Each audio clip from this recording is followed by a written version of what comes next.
Diz assim a palavra do nosso Deus: exponham a sua causa, diz o Senhor, apresentem as suas razões, diz o rei de Jacó. Aproximem-se e anunciem-nos as coisas que hão de acontecer. Contem-nos as profecias anteriores para que as examinemos e saibamos se elas se cumpriram. Ou falem-nos a respeito das coisas futuras. Anunciem-nos as coisas que ainda hão de vir, para que saibamos que vocês são deuses.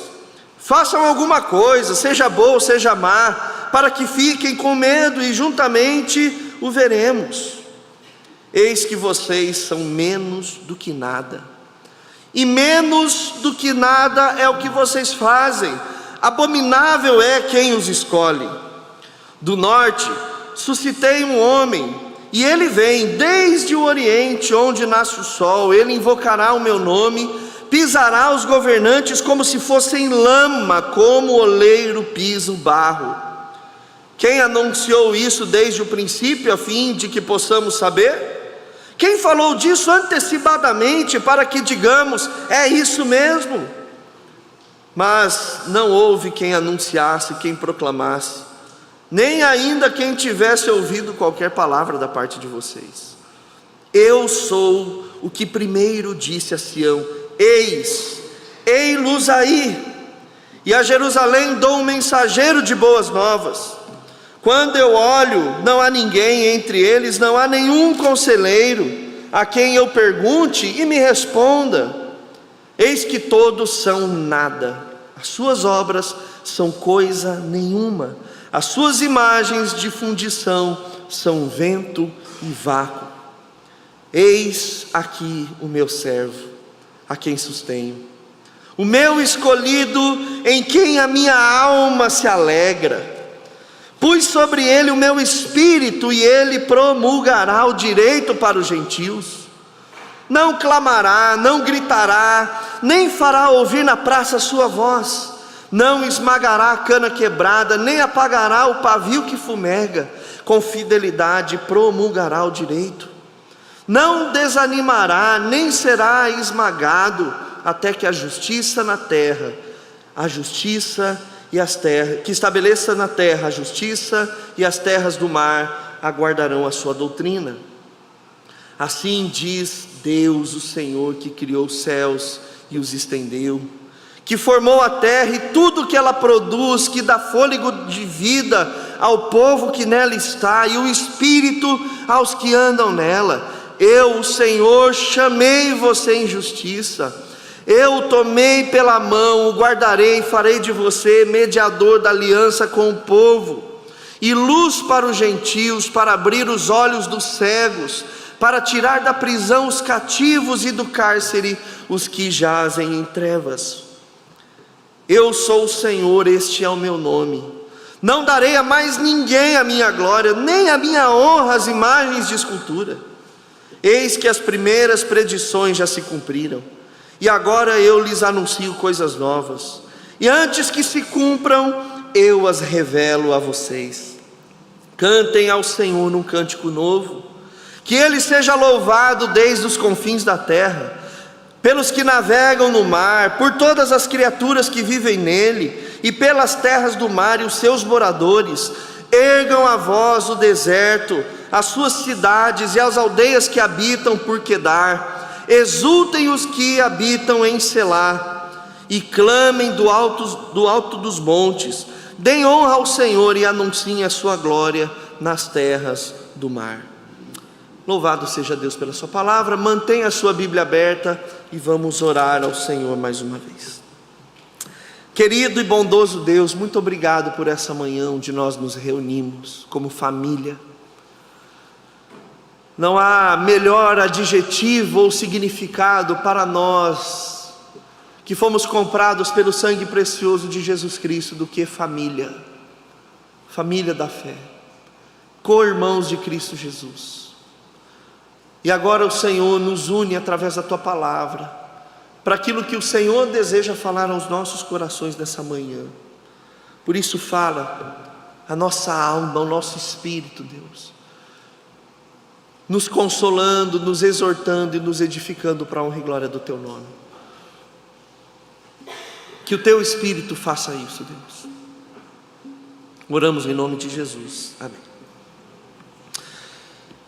Queridos, Isaías, ele profetizou no reino do sul, em Judá, entre o ano 650 a 720 antes de Cristo. E ele, sem dúvida alguma, é um profeta muito conhecido. Talvez as grandes poesias proféticas do Antigo Testamento que nós conhecemos, elas são do profeta Isaías.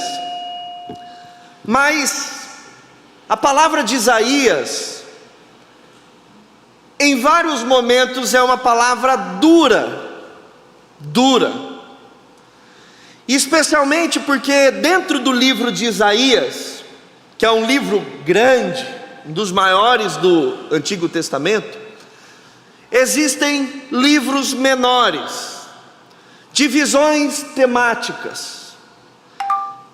E o capítulo que nós lemos, que começa ali no capítulo 40, está dentro de uma seção que se chama o livro da consolação.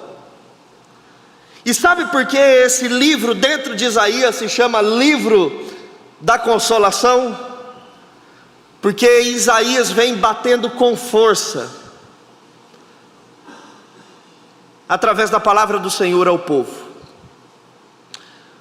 O povo aqui estava no momento onde eles estavam com o coração duro. E ao mesmo tempo que eles estavam com o coração duro, eles estavam com o coração inseguro em relação a Deus. A grande pergunta que eles faziam em seus corações era: Deus realmente tem o controle sobre todas as nações? Deus realmente é quem diz ser? Afinal de contas, a Babilônia está crescendo, está tomando tudo por aí. E nós somos o povo da aliança, e Isaías está dizendo que essa nação virá contra nós. Como é que uma nação estrangeira, pagã, idólatra, pode sobrepujar o povo eleito do Senhor? Será que esse Deus é Deus mesmo? A outra pergunta que o povo estava fazendo é: será que Deus ele vai continuar fiel à sua promessa? Afinal de contas, ele prometeu que essa terra seria nossa. Como é que surge esse profeta dizendo que Deus vai nos expulsar dessa terra? Vai nos tirar daqui? Então, Deus, por intermédio de Isaías, ele vai responder ao povo. E ele começa respondendo, desafiando esses deuses em quem o povo estava colocando o seu coração no lugar do Senhor Todo-Poderoso. E mesmo que Isaías tenha sido escrito muitos anos anteriores à nossa época atual, esse dilema do povo, meus irmãos, são os nossos. Quem de nós também, em algum momento da nossa vida, dadas as circunstâncias mais terríveis que nós passamos, não passa aquela brisa no nosso coração, aquele vento ainda que sucinto, que levanta sérias dúvidas sobre: será que Deus realmente é Deus? Será que nós estamos fazendo a coisa certa, estando na igreja, servindo ao Senhor, entregando a nossa vida em devoção a Ele? Será que Deus é mais forte do que o mundo palpável, real, do dia a dia, do trabalho, das metas, das responsabilidades? Será que a fé importa, ou em dados momentos ela parece ser uma coisa tão infantil, tão inapropriada para um mundo onde precisa de praticidade, porque parece que a conta não fecha. Será que Deus é Deus? E a segunda pergunta que eles faziam também é a nossa pergunta: Deus, será que vai cumprir realmente as promessas dele? Porque parece que todo dia que passa é uma luta terrível, parece que cada mês ele é terrível, e eu não quero me matar, mas se eu pudesse não acordar mais, seria uma bênção, porque eu não vejo esperança. Olho para o país, para o governo, para a saúde, para todas as áreas, não há esperança. Deus cumprirá mesmo o que Ele está dizendo, porque o cenário é totalmente antagônico a isso. E é justamente em momentos de insegurança, onde a nossa visão sobre quem Deus é, ela começa a ser embaçada, que nós começamos a nos apropriar de ídolos diversos. Ainda que os deuses que Isaías está atacando e julgando não sejam os mesmos deuses hoje, isso não significa que eles não estão aí. Porque o que nós vamos perceber no texto é que Deus começa tratando esses deuses falsos como se eles fossem reais, e nós sabemos que não existem outros deuses de fato, de verdade. O único Deus é o nosso Deus. Mas o fato deles não existirem realmente não significa que nós não nos apropriamos e formamos deuses em nossos corações. Esses deuses falsos. Inclusive um bom livro para você ler é o do Tim Keller, Deuses Falsos. Leia, uma leitura preciosa. E aí então, meus irmãos, o texto que nós lemos, ele vai começar com Deus desafiando esses deuses. O desafio aqui é lançado, olha como que ele coloca aqui: expõe a sua causa, diz o Senhor, apresente as suas razões, diz o rei de Jacó. É como se ele estivesse chamando esses deuses realmente para a briga. Vocês têm know-how, vocês têm notoriedade, se apresentem então diante de mim. Quero conhecê-los. Por que que vocês merecem esse título? E aí Deus começa a questionar esses deuses que o povo estava se apropriando, dizendo: aproximem-se e anunciem-nos as coisas que hão de acontecer. Qual é o poder desses deuses sobre o tempo? O que eles podem fazer sobre o dia a dia? Contem-nos as profecias anteriores. Vocês não são deuses? Se vocês são deuses, vocês têm que dominar o tempo, o passado, o futuro, para que as examinemos, para que saibamos se elas se cumpriram, ou falem-nos a respeito das coisas futuras. Deus está desafiando a soberania desses deuses, e eles ficam em silêncio, porque eles não podem fazer nada. E de igual maneira são as coisas com que o nosso coração muitas vezes se apegam. Se nós estabelecermos os questionamentos do Senhor para aquilo que estabelecemos como a âncora de esperança para a nossa vida, a parte de Jesus Cristo e do Senhor Deus, eles não têm controle nenhum sobre o tempo. E nós achamos que eles podem aplacar de certa maneira a nossa ansiedade. Mas não. Nenhum tipo de divindade que nós agregamos em nosso coração tem qualquer poder sobre o tempo. Seja dinheiro, seja status, seja relacionamentos. Nada disso pode se sustentar. Afinal de contas, o único que tem domínio sobre isso é o nosso Deus. E quando Deus ele começa a fazer essas perguntas no verso 22 e no verso 3, anuncie-nos as coisas que ainda vão de vir, Deus está na verdade debochando desses deuses falsos. Deus ele está dizendo que eles não podem fazer nada e seguir em nenhuma direção. Deus está zombando deles porque eles são falsos. Ideia do coração do ser humano. E aí a partir do verso 24, ele faz uma constatação, mais ou menos assim: sabe por que vocês não podem controlar o tempo? Porque vocês são menos do que nada. Menos do que nada. Como seria precioso se nós olhássemos também para os ídolos do nosso coração e pudéssemos ter essa facilidade de falar: vocês são menos do que nada. Por que dominam a minha vida se vocês são menos do que nada?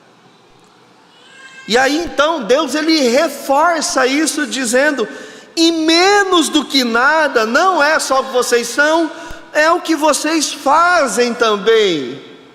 Ou seja, não fazem absolutamente nada, menos do que nada. Mas aqui Deus também dá uma palavra dura para aqueles que acumulam essas divindades dentro do seu próprio coração. Abominável é quem os escolhe. Abominável é quem os escolhe. E aí então no verso 25, para mostrar a fragilidade desses deuses, Deus diz que do norte ele suscitaria um homem, e ele vem desde o oriente, onde nasce o sol, e ele invocará o nome do Senhor, pisará os governantes como se fossem lama, como oleiro pisa o barro. Aqui Deus está falando por meio de Isaías do imperador Ciro, que você encontra a história dele tanto em Daniel quanto no livro de Esdras. Agora o mais interessante, que é Ciro quem liberta o povo do exílio e permite com que o povo volte lá das terras da Babilônia, agora outro império, Medo-Persa, que ele volte para Jerusalém, para Judá. Mas o mais curioso é que essa profecia se dá 150 anos da ascensão de Ciro.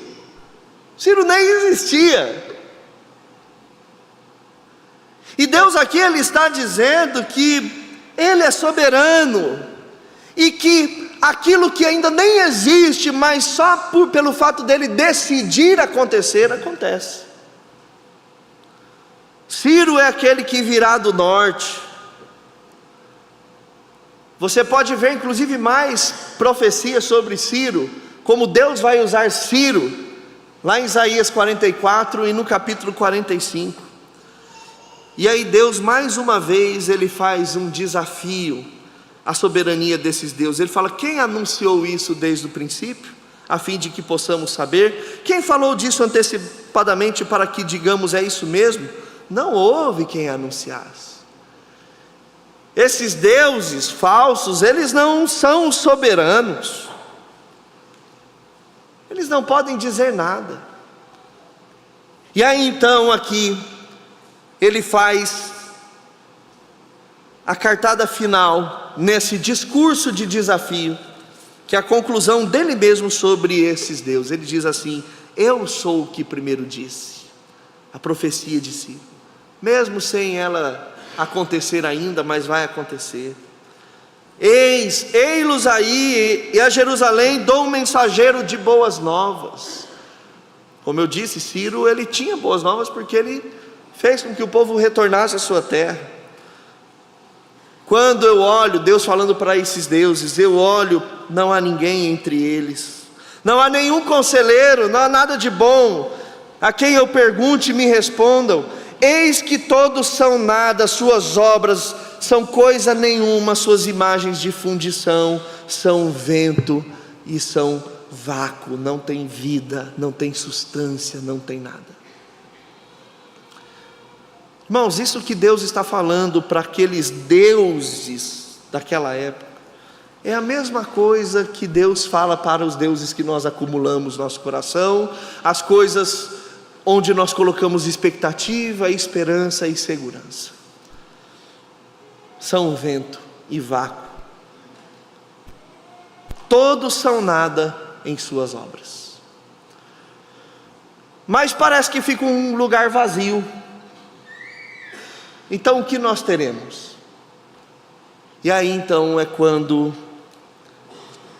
Deus, Ele não só mostra que não há esperança, não há sabedoria, não há sentido nenhum em ter um Deus que nada é, que é Deus quem oferece esperança. E aí o verso 1 do capítulo 42, ele fala sobre o servo. Eis aqui o meu servo. Tenta imaginar, como se Deus estivesse em julgamento falando contra os deuses falsos. E aí de repente ele se põe em pé e ele apresenta o seu servo. Eis aqui o meu servo. Eis aqui o meu servo. Os irmãos se lembram do Monte da Transfiguração no Evangelho de Mateus? Quando aparece Elias, aparece Moisés e Jesus está lá. E vem a voz de Deus do céu dizendo: este é meu filho em quem me alegro, a ele ouvi. Ouçam. E algumas coisas nós vemos aqui Deus dizendo sobre Jesus. Deus está apresentando Jesus. É Ele que está falando e descrevendo a sua tarefa, do verso 1 ao verso 4. Depois Ele vai falar para Jesus, a partir do verso de número 5 ao 9. E nesse primeiro versículo, primeiro Ele diz quem é esse servo. E o que Deus vai dizer a respeito desse servo. E a verdade é que se nós lermos o Antigo Testamento, o povo de Israel é considerado servo. Mas no próprio capítulo 42, verso 18, Deus diz que Israel, que era servo dele, é surdo, é cego. Então o povo de Israel é um tipo de servo, mas não o servo. O próprio Deus vai dizer que Ciro também é o seu servo, mas Ciro, ele é um servo de Deus usado para a libertação, mas ele é sanguinário. E o servo que Isaías está dizendo aqui, traduzindo ou transmitindo a mensagem do Senhor, é o nosso Senhor Jesus Cristo. E existem alguns paralelos tão lindos com o ministério de Jesus, porque ele continua dizendo: ele é o meu escolhido e a minha alma se agrada. No batismo de Jesus com João Batista, as palavras do próprio Deus: este é o meu filho amado, em quem me alegro. Em quem me alegro. Pus sobre ele o meu Espírito. Lembra do batismo de Jesus? O Espírito descendo sobre Jesus. E ele promulgará o direito para os gentios. Literalmente o texto hebraico quer dizer uma aliança dos povos. E existe um aspecto real maravilhoso, porque no Oriente Próximo, promover justiça era uma responsabilidade real do rei. E nós sabemos que Jesus, ele é servo, mas ele também é rei. Então é lindo, meus irmãos, nós podermos ver aquilo que o próprio Deus está dizendo a respeito de Jesus, em contraste com aqueles deuses que nada são, que é apenas vácuo, que é apenas vento. Esse é o servo, nosso Senhor Jesus Cristo. E aí ele continua dizendo: não clamará, não gritará, nem fará ouvir na praça a sua voz. Mateus capítulo 11, nós vemos o próprio Jesus dizendo que ele era manso e humilde de coração. Ele era diferente. Esse servo, ele é diferente. Não esmagará a cana quebrada, nem apagará o pavio que fumega. É tão linda essa expressão, meus irmãos, porque cana quebrada, por que você vai ficar pisoteando uma coisa que já está quebrada? E Deus está falando aqui da gentileza de Jesus e do seu caráter tão maravilhoso em relação aos pobres, e necessitados. Jesus não é aquele que vai pisotear você, uma vez que Ele sabe que nós já somos pobres, necessitados e somos quebrados.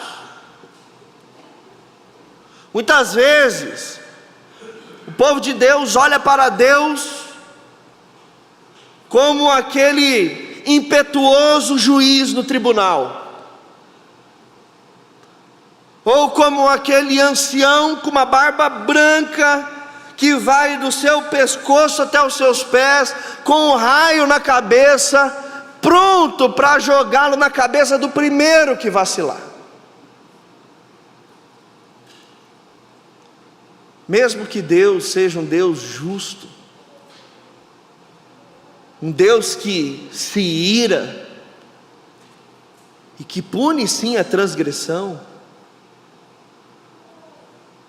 isso não tira dele o seu caráter da gentileza, do cuidado, do seu amor, de estender a mão àqueles que estão pisoteados e quebrados.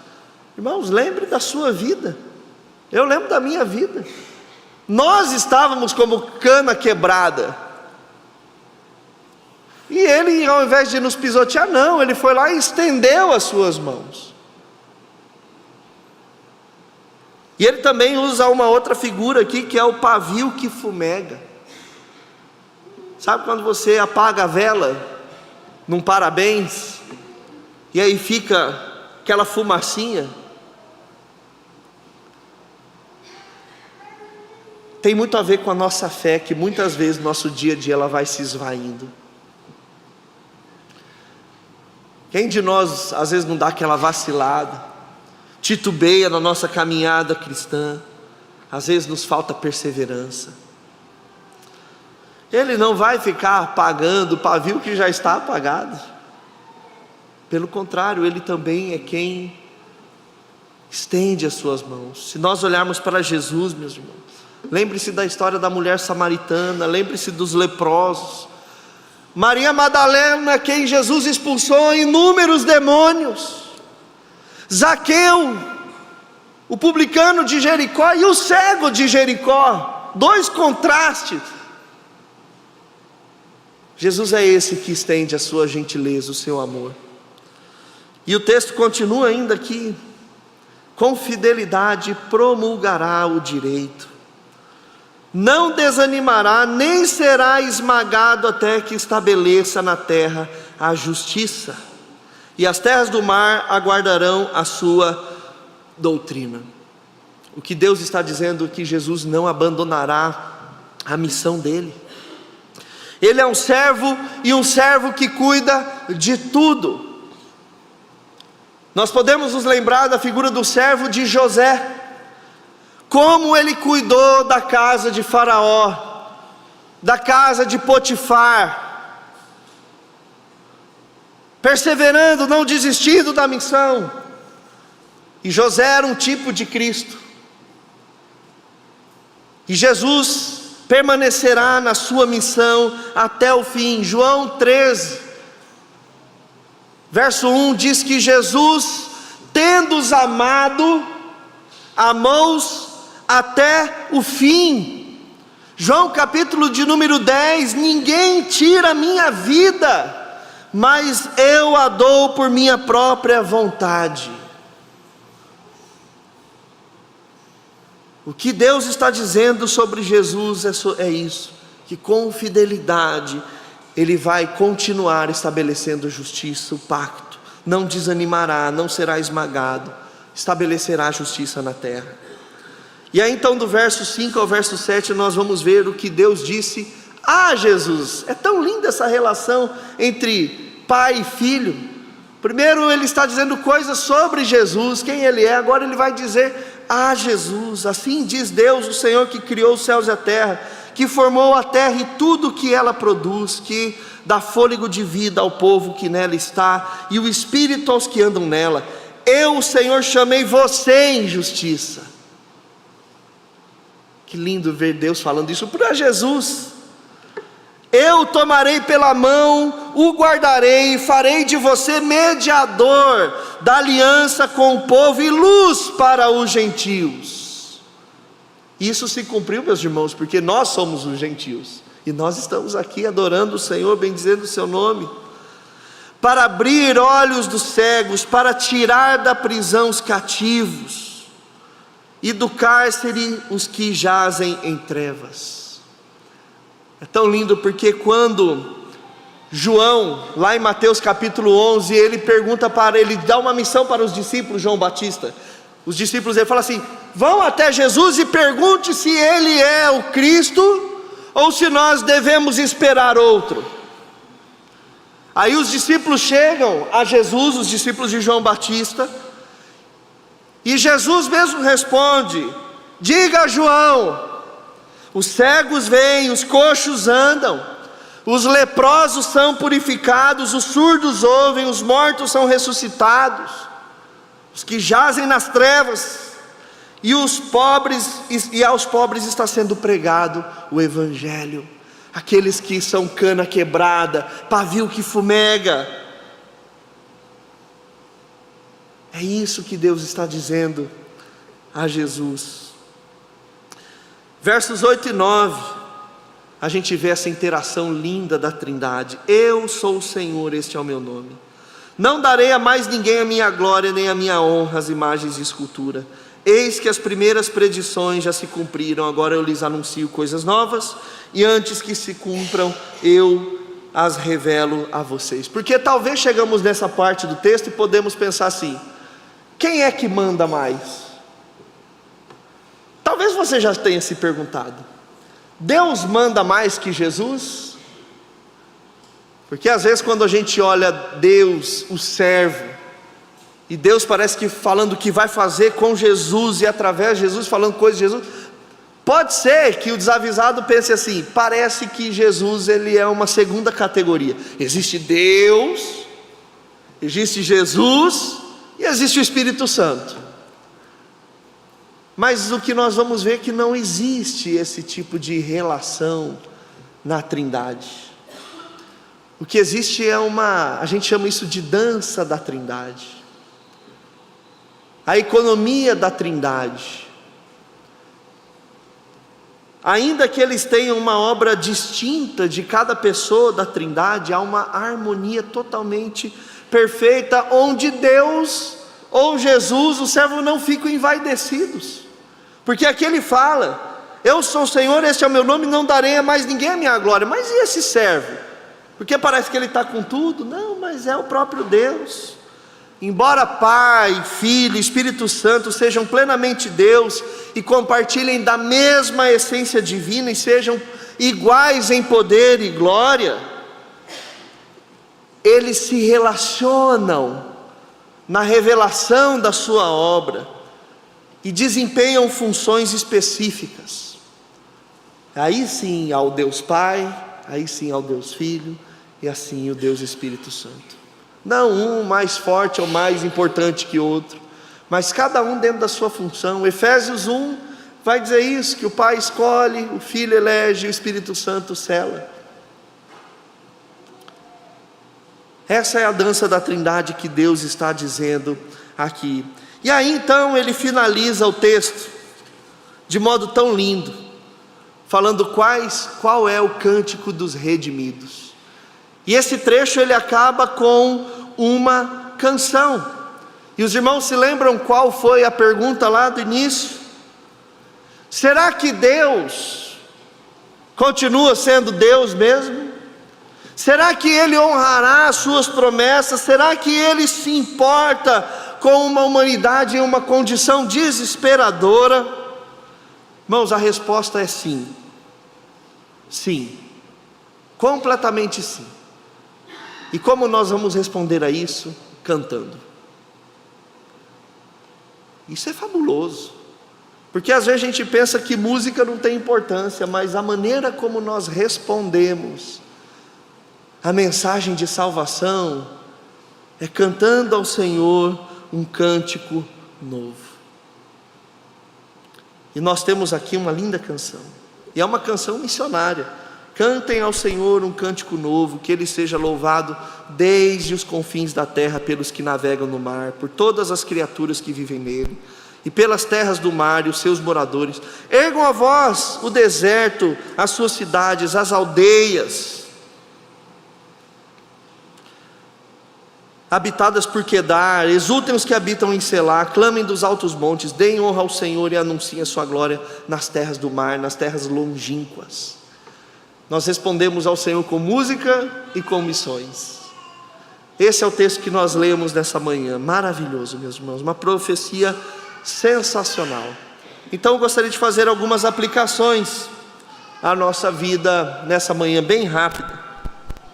A primeira delas, meus irmãos, é que não tenha dúvida que Jesus é a melhor resposta que nós temos para os ídolos do nosso coração. Deus começa falando e sentenciando um julgamento contra os ídolos. Como que Ele responde à ineficácia dos ídolos? Apresentando o servo dele, apresentando Jesus Cristo. Irmãos, Jesus Cristo é tudo aquilo que eu e você precisamos para suprir as necessidades de um coração que está em desgraça. Jesus Cristo é a melhor resposta para as idolatrias e os deuses do nosso coração. Com o que eu e você temos lidado e tratado no fronte do pecado. Quais são os seus ídolos? Quais são os meus ídolos? Quais são os deuses que têm tentado ocupar o meu coração, ou aqueles que já fincaram raízes nele? Sabe qual é a solução para tirá-los de lá? Jesus Cristo.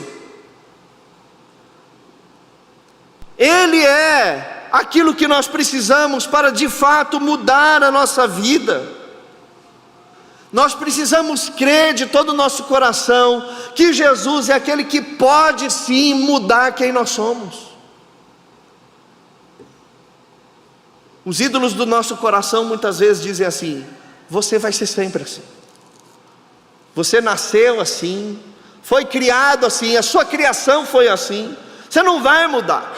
Sabe o que é isso? É o Deus falando no teu cérebro.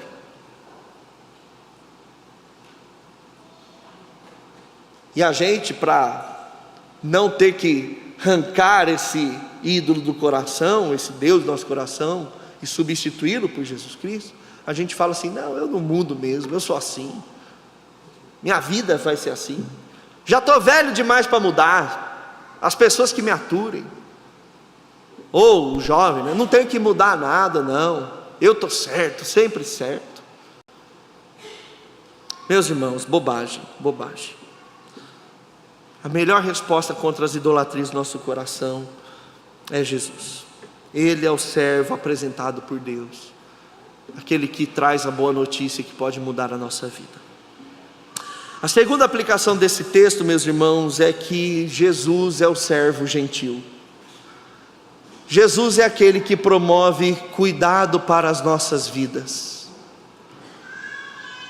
Muitas vezes nós achamos que Deus ele é nosso rival. Muitas vezes nós achamos que Deus não quer nos ver feliz. Muitas vezes nós achamos que Deus tem prazer em ver o nosso sofrimento. Mas não é assim. Ele é o nosso consolador. Lembre-se em como você estava quebrado e como Ele aplicou cuidado sobre a sua vida. Jesus é o bom samaritano, que pega cada um de nós que fomos arrebentados pela vida e pelo pecado e continuamos sendo, e estende graça, como se Ele não conhecesse a nossa vida terrível, e mesmo assim Ele decidiu nos amar. Jesus é o servo gentil. Mas Jesus também, terceira aplicação, Ele é o servo rei. Da mesma maneira que Ele é gentil, Ele também é aquele que nos dá a esperança de um futuro certo. Irmãos, ainda que essa vida que nós temos é terrível, com sofrimento, dor e angústia, ela é passageira, e nós podemos ter esperança sim, de que ao findar o nosso tempo aqui, o Rei estará aguardando-nos no palácio real dele. Ele nos receberá no trono da sua graça, não tenha dúvida sobre isso. A quarta aplicação, meus irmãos, é que o convite de Deus para nós a respeito de Jesus é um convite para louvar, para cantar, é um convite musical. E aqui tem algumas perguntas interessantes, meus irmãos. Por que você canta?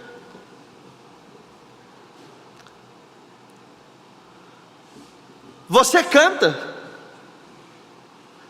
Quando nós nos reunimos aqui no nosso culto comunitário, você canta? Ou o louvor é um período que você não vê a hora de passar, porque o que importa é a palavra? Como se a pregação ela não se externasse também através das canções que falam sobre Jesus. Sabe por que o louvor é importante, meus irmãos? A música é importante na igreja.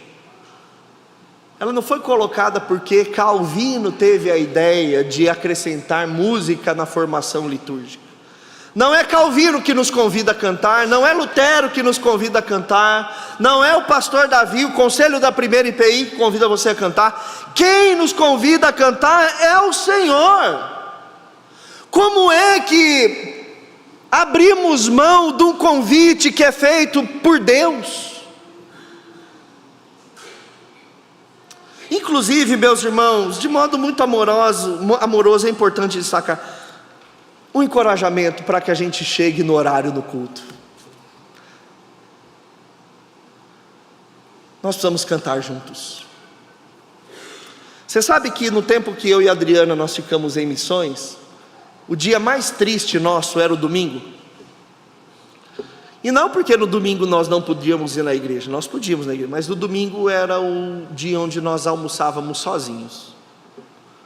A gente tinha saído de Bauru, domingo era sempre o dia onde nós almoçávamos com a nossa família, com os nossos amigos, é o frango assado, todo mundo em torno da mesa. Mas em missões, domingo, cada um ia para o seu canto. A base missionária ficava numa deprê, porque parece que era o dia que todo mundo ficava lá esperando assim, relembrando, né? Nossa, na minha cidade eu estaria reunido com minha família, em volta da mesa.